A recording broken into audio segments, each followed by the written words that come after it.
go.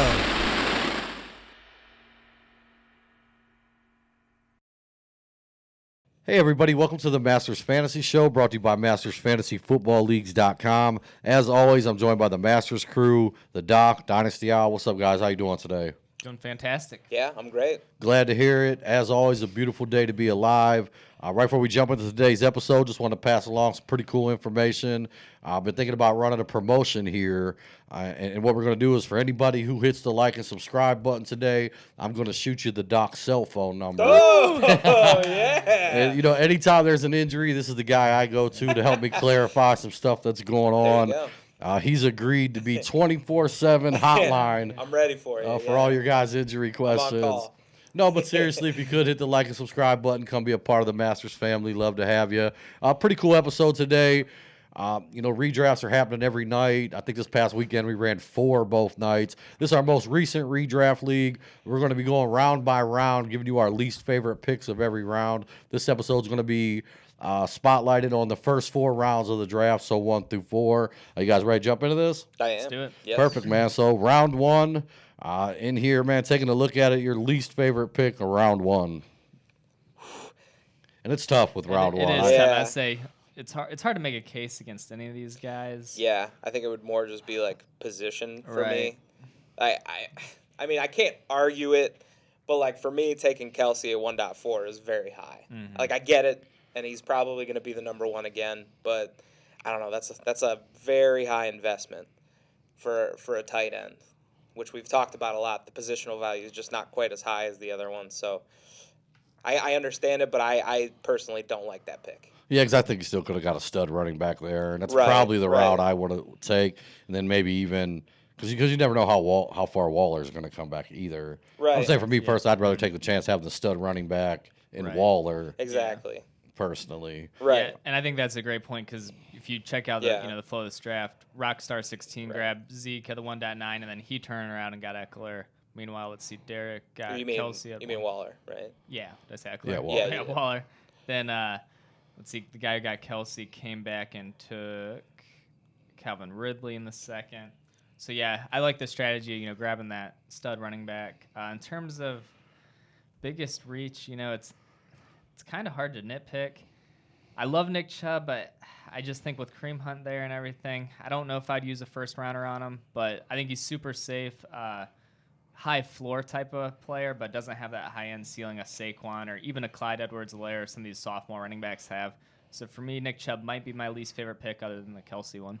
Yeah, and we're all Browns fans Right, here. I love Nick Chubb. Nick Chubb always I scratch my head with him in the first round sometimes Yeah. too. It's a legit committee, and that's not going to change. That scares me a little bit. Aside from that, though, how excited are you guys about the extension news? Super excited. Very yeah. excited. Nick Chubb locked up here in Cleveland. Right. Best pure runner in football. I agree, man. Fight me if you disagree. Excited about that. And now we're going to move on to the second round. I will add the one pick that sticks out to me in the first round that I don't necessarily love, and he may end up being the best player in the first round too, though. That's Saquon Barkley.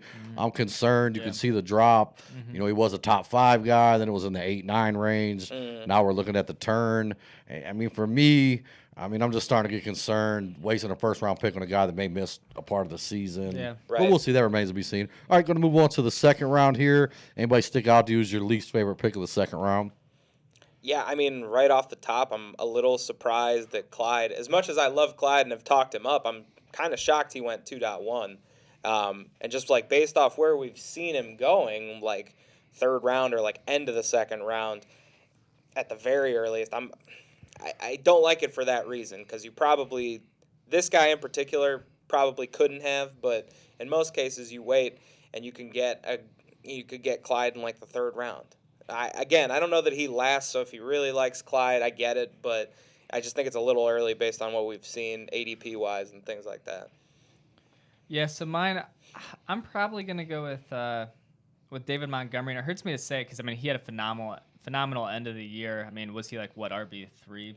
Yeah, I think it was 6, actually. Like last few weeks of the season. Though, He was really okay, good. RB3, yeah. I didn't finish that. Yeah. But yeah, so, great finish of the year for David Montgomery, but seeing guys like J.K. Dobbins go all the way down the 4th round, meanwhile, to take Montgomery in the late second, to me, that's probably my least favorite pick in the second round. But if he finds some of that magic again this year, it would pay off pretty well. Yeah, I think I'm with you. Mine was David Montgomery, and I actually really like David Montgomery as a sleeper, like towards the end of the third round. Even sometimes in the fourth round, I keep looking at that number 6 overall finish. Yeah. I mean, he's a guy that I like late. I think 2.11, a little early for me. One thing I will stick up for the Mile High kid a little bit, and I agree, that's a big time reach on Clyde Edwards-Helaire at 2.1. Having said that, he had the wraparound picks. Yeah. So I mean, if he really believed in him, that may have been his only shot to get him. Yeah, there, I don't hate it. It's just the fact that we've seen him get drafted so much lower than that. I mean, I don't know. Yeah, I don't feel like there's better value or safer guys. I mean, with those early picks, like that's a really gutsy pick, and it could pay off. But there's also a lot safer options out there too that would probably be better to build your roster on. Yeah, and like I said, I mean, J.K. Dobbins, DeAndre Swift, both of those sophomore running backs going all the way down to the fourth round. So I don't know, to get a guy like Montgomery in the second, just seems like you should wait a little bit. Got it. All right, guys, we're gonna move on to the third round here. Taking a look at the third round. Anybody stick out to you on paper they absolutely hate this round? That might have been a little strong, too. It doesn't have to be hate. Just like. Absolutely hate. I don't think so. So I know you're not going to like this take too much, but I'm just kind of staying away from Julio. I mean, just obviously I love the player, Hall of Famer, but recently struggled to stay on the field in a new situation now, obviously more of a run-first offense. I think he'll be good, but I question, the greatness, but even that, just the availability. So I don't know. In the third round, there's a lot of good names still on the board who I feel a lot more confident they're going to play a full season. So yeah, that's well documented. I hang on to these old guys a little too much. I do know this for sure on Julio. Like, dude's not getting 160, 170, 180 targets this year. It's not going to happen. I will say all the way late third, basically into the fourth. I don't hate it as much. I like it a little. Well, I don't know. I feel like him and A.J. Brown got drafted a little earlier than I would have liked. Yeah, and since you brought him One up, of those guys is not going to well, that was the question I was going to have, just value-wise. Would you rather have A.J. Brown at 2.12 or Julio Jones at 3.12? I mean, I'd rather have the 3.12 Julio because I know what he's capable of. I know it's a new situation and all that, but I also, I don't know, man. I don't see. I'd rather have that situation around later, basically. Like, I feel like A.J. Brown could do really well too, but given the opportunity, I'll take the one in the third round. And I don't want to bet on injuries, but if I am, I'm going A.J. Brown. I mean, we saw it happen with Calvin Ridley and Julio last year. Julio misses a lot of the season, and Calvin Ridley A.J. just Brown, goes though, bananas. I know A.J. Brown's been dinged up, but I feel like both of them have just terrible hamstrings. Yeah, I'm thinking they'll probably both spend like 4 weeks without each other. Right. Yeah. Just as the true number one. Yeah.